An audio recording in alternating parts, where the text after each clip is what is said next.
Buenas a todos, yo soy Daga y en el vídeo de hoy vamos a tratar una cuestión que me parece muy relevante, muy interesante, que nace totalmente de la curiosidad y del asombro de mi lectura de la obra de Gilbert Simondon, de la individuación a la luz de las nociones de forma y de información, que bueno, este primer vídeo va a ser, posteriormente hablaré sobre la obra como tiendo a hacer, haré una serie sobre esta obra, pero básicamente, como habréis visto en el título de este vídeo, que a lo mejor no es clickbait, o por lo menos no pretendo que sea clickbait, o sea, realmente me parece que Gilbert Simondon es un autor de cabecera para la historia de la filosofía y en concreto para entender, no solo para entender a Deleuze, sino para realmente saber de dónde ha bebido Deleuze y de dónde saca, digamos, ese imaginario tan potente, ¿no? Porque, ¿cómo decirlo? Vamos por partes, porque es un vídeo que tenía ganas de hacer desde hace tiempo, desde que empecé a darme cuenta de todo esto mientras leía, pero que es un libro que para mí, o sea, es un vídeo que me parece bastante importante, porque es algo que a mí la sensación que me da es que se pasa totalmente por alto y que considero que se debe hacer mención de ello por las diferentes características que me he ido encontrando conforme leía y conforme me iba informando acerca de la historia o la obra de Gilbert Simondon, ¿no? Contextualizando un poco, Gilbert Simondon, al fin y al cabo, es un autor francés que nace en el 24, muere en el 89 del siglo pasado, y básicamente escribió la obra de la individuación, que se publicó en 1958. Si no mal recuerdo, también su segunda obra sobre los objetos técnicos se publica el mismo año, pero vamos a decir que más que publicarse se defiende su tesis doctoral, ¿no? Y hasta entonces realmente su obra no fue publicada. Digamos que Gilbert Simondon, lo curioso de este autor es que ha sido un autor que ha escrito, sin exagerar, una de las obras más potentes, por lo menos hasta donde yo he leído, de las teorías filosóficas más potentes que he leído, por lo menos del siglo pasado, y que marca un antes y un después y que ha quedado totalmente relegado al olvido. Y esto es una cosa curiosísima, ¿no? A lo mejor puede parecer que estoy siendo un poco exagerado, ¿no? No sé si habréis entrado por vuestra curiosidad por Simondon, por vuestra curiosidad de Deleuze, pero yo os puedo decir que Deleuze, al fin y al cabo, podéis ver en el canal que siempre ha sido mi autor favorito que he leído hasta la fecha, y le tengo una gran admiración y respeto intelectual, y por este mismo motivo me interesé con el tiempo por Simondon. Es un autor que desde hacía tiempo sabía que iba a encontrar cosas interesantes, pero lo que no me iba a imaginar es que iba a ser algo tan sumamente importante, ¿no? Hasta el punto de replantearme, no sé si decir replantearme mi relación con Deleuze, porque Deleuze para mí siempre va a ser un autor de cabecera y enorme, ¿no? Pero desde luego de darme cuenta de que mucha de la potencia de Deleuze, o por lo menos una parte importante de Deleuze, no digo que sea mérito de Simondon, evidentemente, porque Deleuze tiene todo el mérito de haber creado sus obras, sus sistemas filosóficos, pero sí una influencia, apoteósica, es una influencia enorme, sobre todo en lo que corresponde con la cuestión de la ontología. Al fin y al cabo, yo esto lo he discutido con gente y yo pienso que hay gente que cuando lee a Deleuze lo lee con una perspectiva, o va a Deleuze para leer X obras, porque Deleuze es un monstruo, es gigante, tiene obras de diferentes tipos, de diferentes géneros, toca cuestiones de estética, cuestiones de filosofía política, cuestiones de autores, de monografías, cuestiones de literatura, etcétera, etcétera. O sea, Deleuze realmente tiene obras y toca muchos temas, digamos, toda su filosofía abarca muchos puntos, ¿no? Pero ante todo, Deleuze, sin lugar a duda, es un ontólogo. Deleuze renueva la metafísica, Deleuze busca una forma, entiende el mundo de una determinada manera ontológica, y a partir, digamos, de sus reflexiones, digamos, como que crea diferentes obras, y realmente su estilo está muy marcado por la forma en la que entiende que funciona el mundo, y en ese entender, pues, crea a lo mejor sus diferentes formas de aproximarse a las diferentes ramas de la filosofía. Eso es lo que yo siempre he pensado leyéndolo, y siempre he visto que a lo largo, digamos, de su recorrido ha estado patente, ¿no? Su sello de calidad siempre ha estado por esa reflexión ontológica, ¿no? En sus obras, ya os digo, desde las primeras, ¿no? Las monografías, hasta que es la filosofía, que es su última obra, ¿no? Con Guattari. Pero bueno, volviendo al punto. La cuestión es que Deleuze es sabido por todo el mundo que es un autor muy ecléctico, con fuentes muy diversas, con muchas deudas a muchos autores, y que a cada uno de ellos de alguna manera se ha llevado un trocito de ellos, ¿no? Incluso ha hecho hablar a autores a través de él, y eso es algo que es harto conocido. Nadie que no se haya puesto a leer a Deleuze no se dará cuenta de que sus influencias son muy mixtas, son muy variables, y que, digamos, que crea una filosofía en torno a un conjunto de voces, creando su voz propia, podríamos decir, a partir de mucha influencia propia, ¿no? Pero aún así, uno no puede dejar de sorprenderse, ¿no? Porque a estas alturas, después de haber leído las principales obras de Deleuze, evidentemente no he leído todo, Deleuze escribió muchísimo, fue un autor muy prolífico, pero lo que es las obras canónicas las he leído varias veces también, y menores también.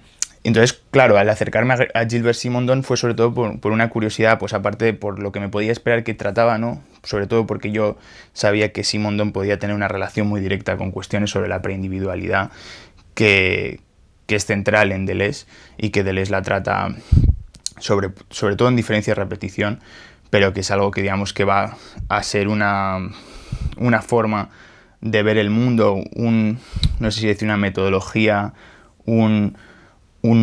sí, una dirección a la hora de analizar las cosas. Y en cierto modo a mí eso me picaba siempre el gusanillo, me picaba la curiosidad de saber más acerca de ese tipo de influencia, ¿no? Por eso, en cierto modo, yo me acerqué a Simondon, buscando a lo mejor esa genealogía de Deleuze, pero también dejándome atravesar por la obra de Simondon. Voy a ver qué leo, voy a ver qué encuentro, voy a ver qué entiendo de este autor. Y ahí está mi asombro. Mi asombro ha sido el siguiente. Mi asombro ha sido que, aun habiendo leído a Nietzsche, habiendo leído a Spinoza, a Bergson lo he leído poco, tengo que decir, ¿no? Pero bueno, a Kant también lo he leído.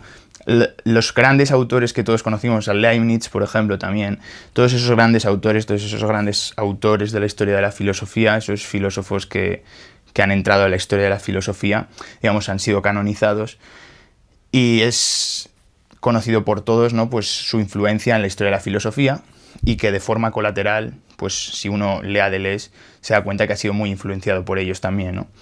Pero lo que me ha sorprendido muchísimo de leer a Simondon es como un autor, para mí, y pienso que puedo hablar en general, a no ser que os interese mucho Deleuze o por lo que sea la filosofía y la tecnología, digamos, por nichos, muy nichos en el fondo de la historia de la filosofía, la cuestión es que Gilbert Simondon es un autor muy menor, es un autor secundario dentro de la historia de la filosofía, pero contemporánea, ya no digamos de la historia de la filosofía en general, ¿no?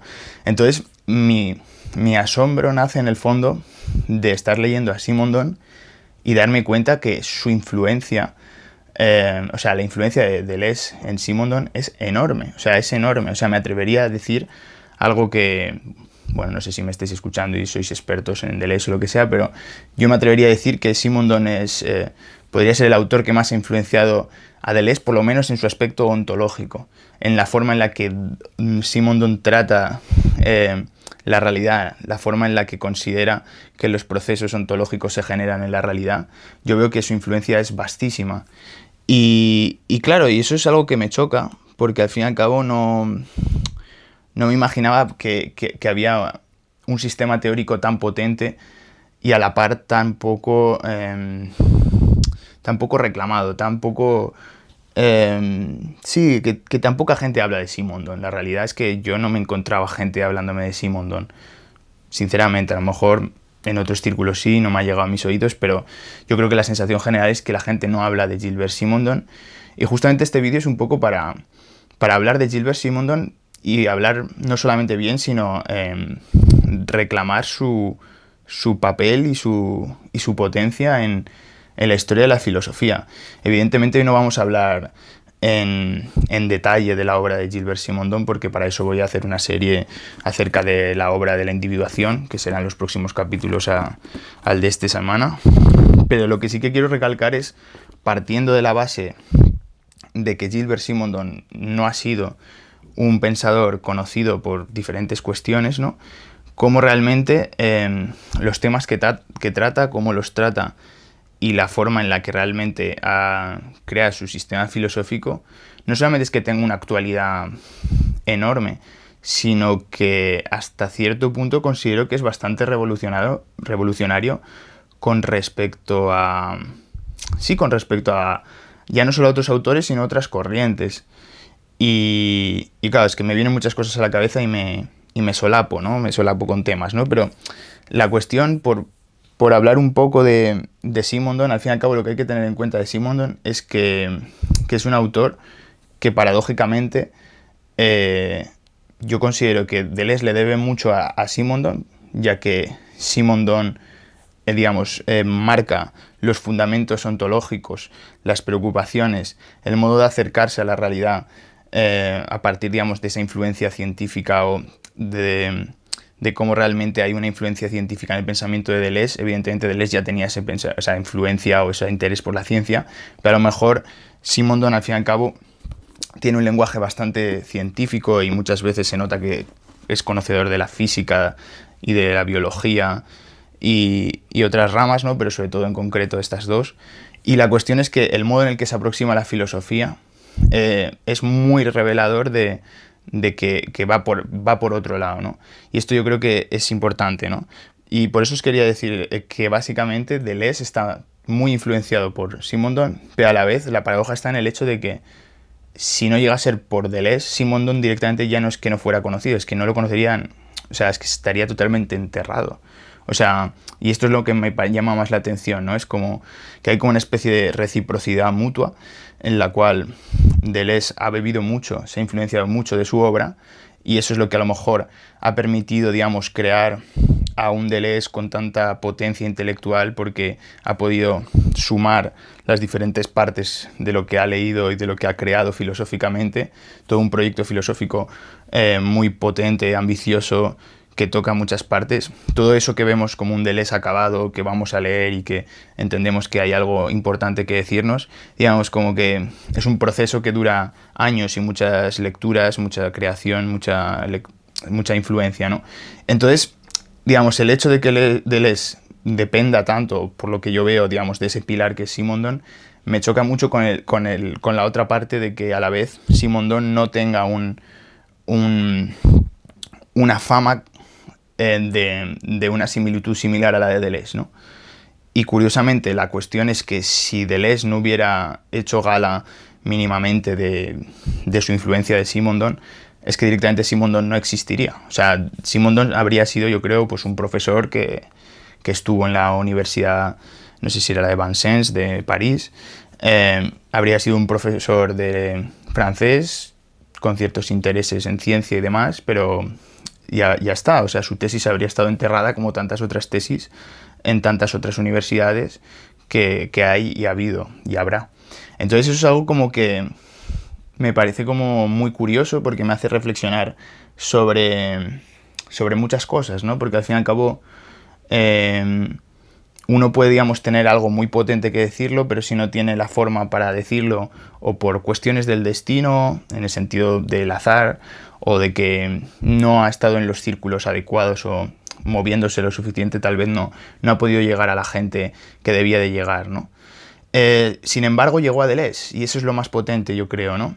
Sí que es cierto que por lo que he podido informarme, Simondon tampoco fue una persona especialmente pública, no tenía gran interés en aparecer en cuestiones públicas, como sí que había ese ambiente intelectual, ¿no? del mayo del 68 y digamos de la segunda mitad del siglo XX, ¿no? Todos esos intelectuales franceses que eran casi como rockstars, ¿no? Que todo el mundo conocía a Sartre, a Lacan, a Foucault, ¿no? Parecía que no sé, el famoso debate de Chomsky con Foucault, digamos, todo ese tipo de ambiente, ¿no? Con mucha efervescencia, que constantemente parecía que sí, que eran personas que tenían una gran influencia en la sociedad, ¿no? Pero también había una intención, me imagino, de querer chupar cámara, en cierto modo, ¿no? De querer estar ahí en el centro de atención. Y es cierto que Deleuze tampoco es que fuera tan así, pero sí que se movía con círculos así, sí que está metido. Pero al parecer Simondon no. Simondon fue una persona bastante discreta, al parecer. Fue una persona que, al parecer, tuvo unos problemas editoriales al comienzo, es más su obra, y esto es lo más fuerte, digamos, la obra de la individuación no se publica como tal hasta el 2005 en francés. La publicación, digamos, la editorial de Cactus, ¿no? Que es una editorial que, por cierto, me gusta mucho porque tiene obras y autores muy interesantes, lo publica en 2015 la traducción, ¿no? Entonces estamos hablando de que es que esto es importante, porque al fin y al cabo yo creo que si no se entiende esto no se puede entender lo que hace que Simondon sea una voz silenciada, pero que a la vez sea una voz muy importante, ¿no?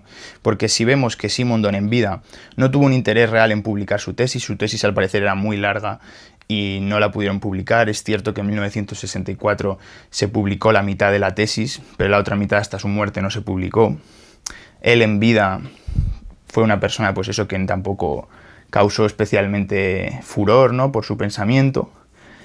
Y por otro lado, lo curioso es justo eso, que al fin y al cabo, si en vida no tuvo esa influencia, pero tampoco a lo mejor esa búsqueda activa por querer ser publicado, por querer ser leído, por querer ser conocido, y a su vez, por otro lado, Deleuze en esos mismos años, porque recordemos que Deleuze muere en el 95, 6 años después de la muerte de Simondon. Entonces la cuestión es que el nacimiento, o más bien el recorrido intelectual de Deleuze fue creciendo en ese ambiente intelectual, mientras que el de Simondon se quedó totalmente relegado, digamos. Su trayectoria intelectual se quedó bastante...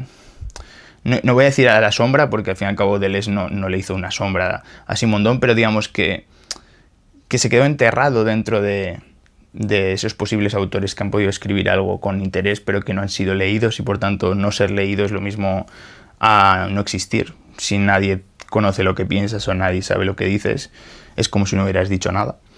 Entonces me resulta muy curioso el pensar que haya podido influenciar tanto a Deleuze y a la vez no haber tenido esa potencia, o sea, no haber tenido esa influencia en el resto de personas, ¿no? También es cierto que esto yo pienso que también es uno de los puntos fuertes de Simondon, pero a la vez lo que hizo que fuera un poco un autor, pienso yo desde la perspectiva actual, un autor incomprendido, que Deleuze por su eclecticismo, por su curiosidad innata hacia cosas muy extrañas y muy diferentes, porque tú lees a Deleuze y te está hablando de embriología, de etología, te está hablando de metafísica, te está hablando de literatura, te está hablando de psicoanálisis. Digamos, Deleuze es así, Deleuze es como que va como un rizoma hacia cosas totalmente distintas, ¿no? Y la cosa es que yo creo que Deleuze se fijó en esa potencia porque sí que veía esa potencia filosófica que tenía Simondon, pero Simondon no era capaz de encajar en ningún lado, ¿no? Porque al fin y al cabo en un entorno estructuralista, la fenomenología y el existencialismo, ¿no? También en unas décadas, ¿no? Más o menos en los 50, 40, tal. Y luego también pues, el postestructuralismo, donde se encajaría, ¿no? De una forma, pues eso, un poco categórica, pero podríamos decir que Deleuze forma parte de ese postestructuralismo, ¿no? Luego la posmodernidad, ¿no? Que también es como un mix de postestructuralismo con autores que tratan, digamos, es como, tampoco me gusta utilizar estas casillas, ¿no? Pero por clasificar dónde está cada cosa, ¿no? Y autores que todos conocemos porque han tenido una influencia muy grande, ponerles un lugar y reconocerlo. Yo creo que es fácil, ¿no? Ver esa trayectoria y atar cabos, ¿no? Sin embargo, Simondon no. Simondon, al fin y al cabo, es un autor que cuando lo lees tiene una influencia muy fuerte, digamos, por las ciencias. Y en muchos momentos, sobre todo en la primera parte del libro, hay momentos que se te hace realmente duro leer porque parece que estés leyendo un tratado de física. La física que todos conocemos, ¿no? Digamos, como que hay una línea muy fina entre el Simondon, que está hablando de ciencia, y que está hablando de ontología, ¿no? Y hay un conocimiento muy fuerte de la historia de la filosofía y sobre todo de la historia de la ontología, de los problemas filosóficos reales que han podido acontecer a lo largo de la historia de la filosofía, ¿no? Entonces, digamos, ese mix tan extraño, también mezclado con cibernética, que recordemos que la cibernética nace en mitad de los 40, de modo que también es algo que tampoco forma parte, digamos, de lo que podríamos llamar el canon de los autores franceses de esa época, de las preocupaciones de los franceses de esas corrientes mayoritarias, pero sin embargo Simondon tiene una voz propia en un ambiente intelectual tan curioso. Es una voz que va aparte y es una voz que realmente busca critica ciertos supuestos, conoce bien la historia de la filosofía, reconoce esos problemas y imponer suena mal, ¿no? Pero propone un modelo filosófico que soluciona esas tensiones, esos problemas que reconoce en ciertas partes, ¿no? Entonces, ¿qué pasa? Al fin y al cabo, un sistema filosófico tan potente como el de Simondon no encuentra su lugar en el momento en el que nace, ya sea por eso que hemos estado hablando, por las corrientes, ya sea por las cuestiones editoriales, o ya sea que incluso por la personalidad de Simondon, que a lo mejor era una persona que tampoco se preocupó mucho en a lo mejor que su mensaje llegara a otro lado, ¿no? Simplemente lo hacía por placer y ya está, es una posibilidad, ¿no? Pero lo que me choca muchísimo es que ese mensaje con una potencia tan grande sí que fuera leído por Deleuze y que Deleuze sí que supiera hacer lo correspondido con él, que es básicamente tomar ese legado y realmente incorporar los presupuestos más importantes de su filosofía, incorporarlos a la suya propia y de ese modo generar una filosofía sostenida no solo en Simondon, sino en esos otros autores que todos conocemos y que también son muy grandes, entre otros, ¿no? Porque Deleuze ha leído muchísimos autores, ¿no? Pero lo importante es cómo realmente se incluye esa influencia dentro de ese océano de citas y de influencias distintas que pueda tener Deleuze, y a su vez muchas veces puede quedar como relegada como una influencia o un autor más, pero realmente es un autor que, ya os digo, para mí es de cabecera. Es un autor que, digamos, como que Deleuze se entiende mucho mejor con Simondon, ¿sabéis? Y Simondon se entiende mejor con Deleuze. Al fin y al cabo, todos los fundamentos ontológicos, ya os digo, pienso que descansan en Simondon. A ver, puedo estar exagerando, no digo que todo esté en Simondon porque sería exagerar, ¿no? Pero sí las partes más... esas partes conceptuales, cuando hablamos de lo preindividual, cuando hablamos de singularidades, de multiplicidades, de intensidades, ¿no? Cuando entendemos el ser como devenir y entendemos el ser como un proceso, no como una sustancia. Digamos, esa preocupación que sobre todo diferencia repetición y lógica del sentido, sus obras más ontológicas y también de esa época, no por coincidencia, son las que más influencia tienen de Simondon directa, de citas directas de Simondon, ¿no? Pero que aún así, eso luego se puede seguir leyendo, ¿no? Realmente con el Anti-Edipo, 1000 mesetas, es como el estallido de Deleuze, con Guattari en este caso, y donde ahí estalla ya esa visión de Deleuze y Guattari como autores muy, muy famosos, ¿no?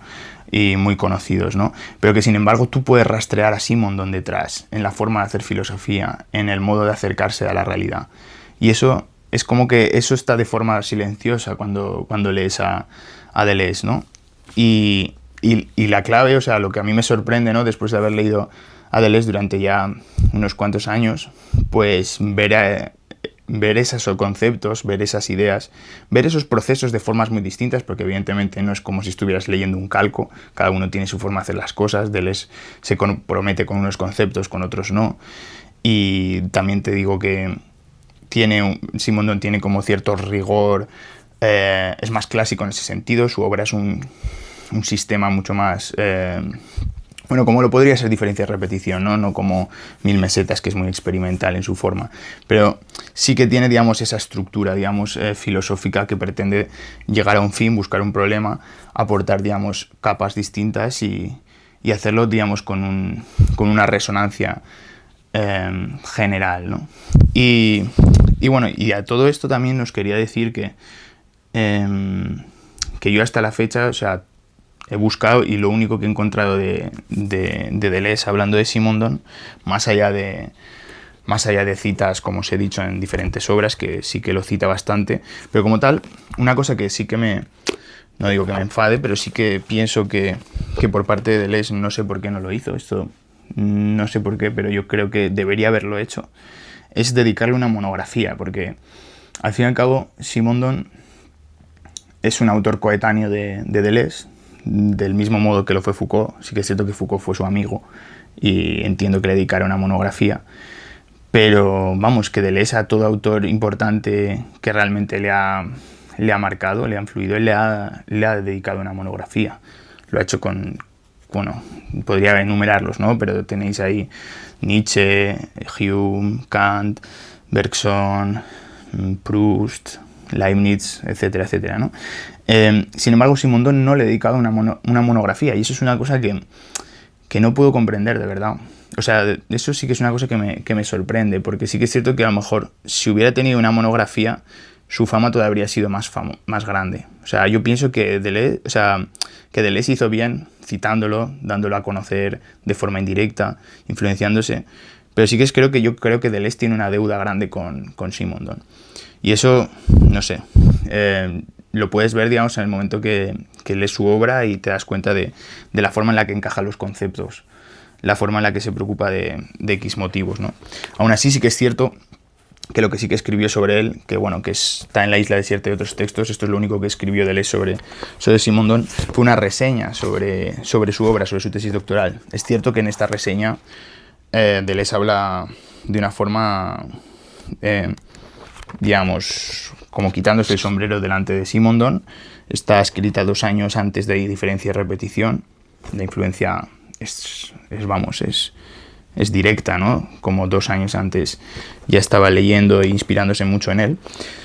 Y que Diferencia y repetición no deja de ser su gran obra, que luego va a dinamitar va a estructurar todo su pensamiento posterior, ¿no? Pero la cuestión de fondo de lo que quiero decir aquí es que él escribió una reseña sobre Simondon de 5 páginas con un tono muy de admiración hacia él, pero después ya no volvió a escribir nada, y eso pienso que, no sé, a lo mejor también es cierto que Deleuze vivió poco, porque al fin y al cabo cuando se suicidó era joven, tenía 70 años, pero yo pienso que le faltó haber escrito una reseña a Simondon.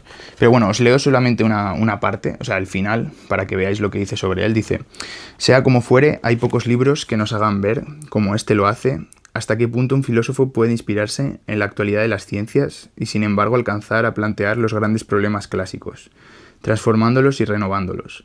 Los nuevos conceptos que Simondon establece nos parecen extremadamente importantes. Su riqueza y su originalidad impresionan al lector y penetran en él.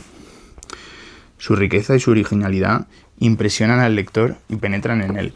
Esa misma sensación es la que he tenido yo cuando he leído a Simondon, que su originalidad y su riqueza es como darte un bofetón, digamos, es como darte una forma de analizar la realidad que realmente no había tenido en cuenta antes. Porque ya os digo, aunque Deleuze participe de esa influencia, Deleuze es Deleuze y Simondon es Simondon, y eso es evidente. Pero lo que sí que me he dado cuenta es que mi gusto por Deleuze, la forma en la que Deleuze hace las cosas, la forma en la que se interesa por los problemas, su estilo tan particular y sobre todo su mirada hacia el mundo ontológicamente, procesual, diferencial, en constante cambio, con esa parte de constructivismo, pero entendiendo las cosas, digamos, desde una dimensión que no se queda en lo superficial, en esencialismo, en aquellos problemas filosóficos a lo mejor, o sea, escarbando más allá, digamos, de la superficie, podríamos decir, esa forma de hacer filosofía, veo que está en Simondon. Entonces el hecho de leer a Simondon y encontrar esa potencia y esa influencia es como que me ha hecho, como en cierto modo, sentir a Simondon como si fuera alguien cercano. Es un autor que no había leído, pero que sentía que yo, ¿cómo decirlo?, que sabía que me iba a gustar, sabía que me iba a gustar conforme yo lo iba leyendo, porque digo, ostras, es que todo esto es parte de lo que me gusta tanto de Deleuze, ¿no? Y eso es una cosa que me ha pasado leyendo a Simondon, decir, es que en verdad Deleuze me gusta mucho porque es Deleuze, pero yo creo que una parte que me gusta tanto de Deleuze es gracias a Simondon. O sea, y esto que estoy diciendo es fuerte, pero es así. Yo considero que es así. Y por eso este vídeo también estoy siendo como tan categórico con lo que digo y sobre todo haciendo afirmaciones, ¿no?, como fuertes sobre Simondon, porque de verdad considero que si os interesa la ontología, en concreto la ontología de Deleuze, y os interesa Deleuze en general, mi descubrimiento ha sido darme cuenta de que Simondon es un autor de cabecera, es un autor impresionante, con tesis muy importantes, con metodologías muy interesantes y con una visión del mundo que realmente es tan potente como tan poco desconocida. O sea, es así la paradoja, ¿no? O sea, Simondon me parece tan potente como tan poco desconocido, ¿no? Nadie podría decir que Kant es tan potente como tan poco desconocido, ¿no? Tampoco quiero compararlos, ¿no?, porque parece que sea ahí como, no porque son como, no decir Kant, Aristóteles, ¿no? Pero sí que pienso que el lugar de Simondon no puede ser un lugar de no sé, como si fuera un equipo de fútbol estuviera en cuarta división, ¿no? Simondon debería estar en la primera división de los filósofos del siglo XXI, o sea, perdón, del siglo XX, de la filosofía contemporánea. Y así os lo digo. Y no se me caen los anillos por decir eso. Y yo creo que lo puedo discutir con quien quiera. Pero la cuestión es que esto, ya os digo, no es una crítica a Deleuze, ni mucho menos, al contrario. Es una mezcla de darle gracias a Deleuze por conocerlo, a pesar de que a lo mejor podría incluso haber empujado más a darle ese reconocimiento, pero bueno, al fin y al cabo tampoco es una tarea de Deleuze. Pero lo que sobre todo es no sé, yo pienso que es algo que puede ser interesante para aquellos que me estéis viendo, ¿no? Reflexionar sobre eso, ¿no? Sobre cómo puede haber un autor que tenga una potencia tan grande y a la vez no haya tenido el reconocimiento que merece, ¿no? Pero vaya, yo pienso que eso es una cuestión que va a ser temporal, ¿eh? También os lo digo. Yo pienso que si poco a poco la gente va conociendo a Simondon y ese renacimiento, ese redescubrimiento va a surgir en el siglo XXI, en parte va a ser gracias a Deleuze, pero sobre todo va a ser dándonos cuenta de los problemas que Deleuze analiza muy bien y que Simondon ya los trata, digamos, como partes centrales de su obra, ¿no? Porque su obra, digamos, como que coge ciertas cuestiones y revoluciona la forma de mirarlas y te expone una metodología, una forma de entender la realidad que es desde luego muy interesante. Podría seguir hablando, pero tampoco sé qué más decir. Ya estoy hablando un poco por hablar. Pero bueno, sobre todo lo que quiero expresar con este vídeo es, no sé, poder transmitir esto que me ha supuesto para mí leer a Simondon. Ya os digo, o sea, sí que es cierto que Simondon escribió muy poco, si no me equivoco, aparte de esto, escribió la obra sobre los objetos técnicos, que la traeré próximamente al canal, y creo que no escribió mucho más. O sea, ya os digo que es un autor como escribió y luego ya dejó de escribir, al parecer, pero todavía eso le da más misterio, ¿no? O sea, es un autor desde luego misterioso, tanto por su olvido como por su poca influencia general, ¿no? Solamente en particular en Deleuze. Entonces, yo lo que quería mostrar es esto, hacer un vídeo que para aquellos que hayáis llegado aquí por Deleuze o que hayáis llegado por Simondon, digáis, ostras, si tenía ganas de leer a Simondon o si ya había leído a Simondon, este tío está diciendo cosas en relación a él que son desde luego interesantes. Y ya os digo, os lo digo como lector de Deleuze, como gran interesado en la obra de Deleuze y ahora gran interesado en la obra de Simondon, ya os digo. Y bueno, en las próximas semanas voy a estar hablando en concreto de la obra de la individuación. Le voy a dedicar unos cuantos capítulos porque ya os digo, es una obra que merece la pena también dedicar en unos cuantos capítulos y también pues eso, transmitir un poco las ideas de por qué me parece un libro tan interesante y tan potente, ¿no? Porque a veces que siento que siempre estoy diciendo que cada libro que me leo es muy interesante y muy potente, pero es que este directamente me ha volado la cabeza, me ha hecho cambiar ciertas formas de ver las cosas o me ha hecho comprender mejores cosas en la forma en la que analizo ontológicamente la realidad, ¿no? O ciertos problemas que podía encontrar en comprender ciertas cosas de cierta manera, pues a lo mejor tener una visión distinta, ¿no? Y bueno, no le doy más vueltas a las cosas. Si te ha gustado el vídeo, dale a like y nos vemos en el próximo. Chao.